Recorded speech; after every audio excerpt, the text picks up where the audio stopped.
We are here today with Debra Đunta, who will hold the lessons later in this in the Faculty for Philosophy. She is a dancer and a mentor who supports young people through art. So Debra, tell me, what made you decide to come to Serbia?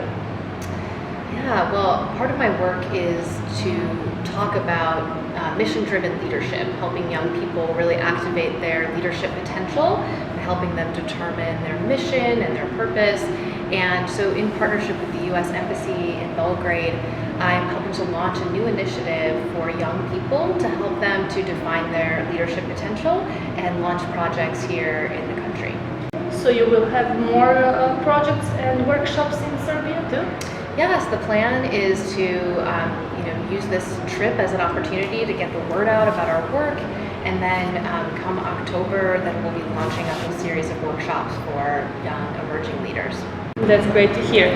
And tell me, how are you satisfied with the outcome of the workshops that you already held in Serbia? You went to Belgrade, yes? Yeah, so today is actually my first day of workshops, but it's been wonderful so far. People have been very welcoming and really interested in exploring new opportunities for young leadership in Serbia. And what do you expect? Will the students here today, do you think they will be cooperative? Are you used to students being cooperative, or do you expect them to need more motivation? You know, I've worked with a lot of groups of students over the years, and everyone's different. You know, for some people, they're really hungry for these new concepts. So our students today are going to be learning a little bit about social emotional leadership and then how they can integrate their own personality and strengths into their leadership style. So for students that are excited to learn that, it can be really engaging, but some students need a little bit more time to get used to the ideas, and for them, it's still great to be able to meet with them and talk to them, and then after the workshop I'll have some materials that they can take with them and reflect on after the event. Okay, yes, you mentioned the social emotional learning. You are a founder of the Prismatic, or organization that implements social emotional learning. Can you explain what is that? Exactly? Yeah, sure. So social emotional learning is a series of 5 competencies that help us to become aware of and manage our emotions, as well as become socially aware, empathetic, and build really healthy, enriching relationships. So social emotional learning is, I believe, and the research really supports, is the foundation of any career pathway. So in order to feel successful either as an entrepreneur or in any career, whether you're a doctor, a lawyer, or you just work at a company, the most important thing that we all need is to be able to build solid relationships, advocate for ourselves, communicate, come back from failure, all of these things that we might call soft skills. Social emotional learning is really at the heart of that. So we teach that in our programs, and we teach that to adults as well. Okay, so the leadership, you will talk about leadership and social entrepreneurship. Where does that fit with social emotional learning? You said that it helps in every career, so what exactly is the main thing that connects these terms? That's a great question. So social emotional learning, those competencies are the core foundation of emotional intelligence. And emotional intelligence is what guides us to be able to lead others. So emotional intelligence, or EQ, has proven to be the most important competency that we need in our lives. It's more important than our technical skills and our IQ combined. And so by teaching social emotional learning, you build emotional intelligence, and emotional intelligence really drives fantastic leadership. So we try and look at it as that through line where we start with SEL, social emotional learning, and we're building towards folks really stepping into their leadership potential. Okay. So if you could point out just a few main benefits of these workshops, what would that be? Yeah, so these workshops are all about a couple of different things. One is becoming more aware of what makes a leader a great leader. So we're going to talk about what great leadership looks like, we'll brainstorm on it, and we'll get a little more clarity on what that is. Then we're going to talk about what social emotional leadership looks like. What does it look like when you integrate emotional intelligence into your leadership practice?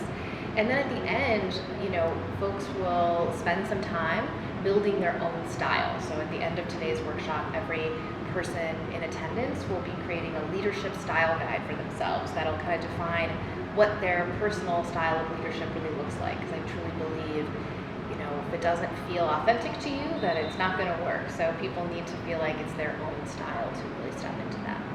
Yeah, I get that. So can we just go a little bit back? You are also a dancer and you teach dance. Can you tell me more about how you implement everything we talked about into dance? Yeah, so social emotional learning is a really strong ally of the arts. So any arts education program is going to help people of all ages express themselves better in a healthier way. So what design dance does is it uses movement to help students become more aware of their emotions and more aware of their personal story and narrative. So our students will design their own choreography and present their own work as a means of expressing themselves in a healthy way. So again, these are foundational social emotional skills that they can then apply to other aspects of their life. So you're saying that dance and emotions are basically connected to careers and our career paths. That's exactly right. Yeah, the more we can become more aware and connected with our own emotional experience, the more fulfilling career we're ultimately able to have and the better leaders we're able to be. So how did you come up with that? What was your motivation when you created Design Dance and other organizations like Prismatic and Illinois Dance Education Organization? Yeah. My motivation, to be honest, I was a child that kind of struggled. So I was very passionate about dance. The arts were really where I found myself. But I was also a child growing up that had some mental health issues of my own. And this was a way for me to help kids like myself. So initially I wanted to work with students in schools that maybe didn't have the access to the arts that I had, and really help them to express themselves better. But the more I got involved in working with children, the more I saw how important, even for all students, no matter if they have certain challenges emotionally or not, it's important for every student to have social emotional learning. So I learned that kind of in practice once I started meeting students and seeing the potential that they had.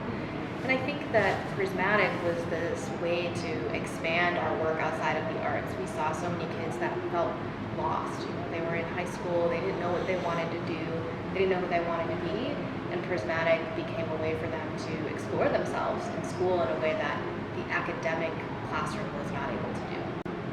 So with Design Dance, as you call it, traveling dance school, you visit many schools all over Chicago and Illinois, if I'm not wrong. So our kids, how do they react at first to your classes and dance? What is their first reaction? Yeah, it's different for everyone. Some kids are dying to dance. They're so excited that we're there, and some kids, especially our middle school students, are very self-conscious. So it's sometimes a challenge to pull them out and help them be more comfortable expressing themselves through movement. So with those students, we just start small. We start with very basic things, even just things like walking around the room in different ways and moving your body in a way that feels maybe a little uncomfortable. But if you step out of your comfort zone a little bit at a time, we can pull kids to a point where they're ready to do full-on dance class. Are you planning to implement that here in Serbia or in other countries? I mean dance and arts. The dance program for right now is going to continue to stay in Chicago, but Prismatic, the leadership development program, is where we've branched out to Bosnia, and then we are also going to be exploring this partnership with Serbia as well. So you mentioned that later this year you will implement this program. What does that exactly mean? Will there be more workshops or mentorship programs or something like that? Yeah, so it's actually going to be part of a larger initiative that the U.S. Embassy in Belgrade is launching called BOLD, which is a youth network that is intended to invest in the projects of young people throughout Serbia. So my work with that is going to be facilitating a series of workshops over the course of a few days that help emerging leaders 18 to 35 develop their leadership style, build project ideas, and put together pitches that they can then present in exchange for funding to launch their own project ideas. So I'll be helping to educate them along with partners here locally in Belgrade. That sounds like a large program. What will your target group be? Kids or high schoolers or students maybe?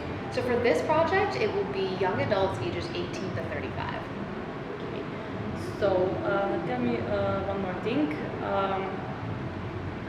Later, after this project, do you maybe plan? Do you think that it will spread maybe through Europe or through the rest of America? Do you have plans for that? I think that absolutely it could spread to other countries as well. I think our vision is to really work with young people that these concepts might be a little newer to them. I think there's a real need to spread this new kind of leadership development mentality. So we're excited to work with partners locally that are wanting to see that kind of change. Like the embassy here is really excited about that kind of change and is looking to partner in that way. So we're always looking for other partners that are really interested in taking what we're doing and using it to activate their young generation. When you say partners, you mean embassies or maybe NGO? I heard that you NGOs work as with well. NGOs. Anyone here in Serbia that is maybe well known? Not yet. So yeah, we're still exploring our potential partnerships here. Well, I wish you good luck and thank you for this interview. It was really great. So this was Debra Đunta, who, as you heard, empowers young people through art and through social emotional learning that can help in any career and that can help people really express themselves. Thank you again, Debra. Yeah, thank you so much.